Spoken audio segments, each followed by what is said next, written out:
All right, so biggest source of leverage. Most, I'm not going to talk about the compensation model because we've already talked about that, but most team leaders, most teams, a traditional team, um, they need to be in production and focus on listings because the way they have set up their buyer business is not profitable. So they're giving away 60, 70%, 80% in some instances to their agents. Their gross margins are 30% on the buy side, and it's something that they don't focus on. What I realized though, we did 170 something buy sides this year. We could do 400 buy sides, and we'd have a few busy months. We're set up where Tia at a high level of service where she's giving like raving fan service. She could do 400 transactions in a year. The way we've set it up with the systems and whatnot.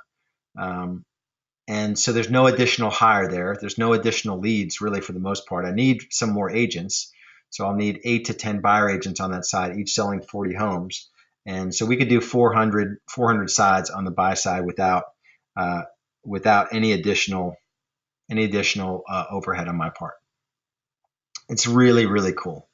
Most people, they think they don't want to be held accountable. So their knee-jerk reaction is it could be a little bit grumpy about it, but they really, really do need it. The majority of the population aren't like any of us. They're not that driven. They're not focused. They sort of let whatever happens in their email or their text or people calling them dictate where their day goes. They desperately need accountability. They desperately need it. And ultimately, they'll respect you for giving them accountability.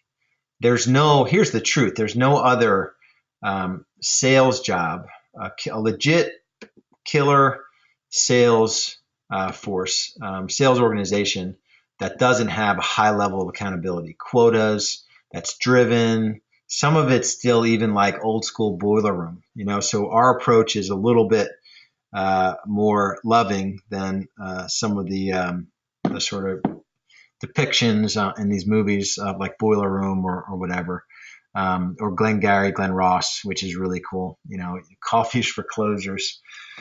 So we're not those types of leaders, but they definitely need accountability. So don't shy away from it. The weekly tracker is the one thing that all of you are just really tippy toe around. You're like, no, I'm going to wait on that one. I'm going to wait on that one. I don't want to know. I don't want my agents to let me know what they do on a weekly basis. And it's kind of like, when you really think about it, it's sort of ridiculous. It's only because it's you and your personality that is sort of forcing that to happen. So you've got to break through it.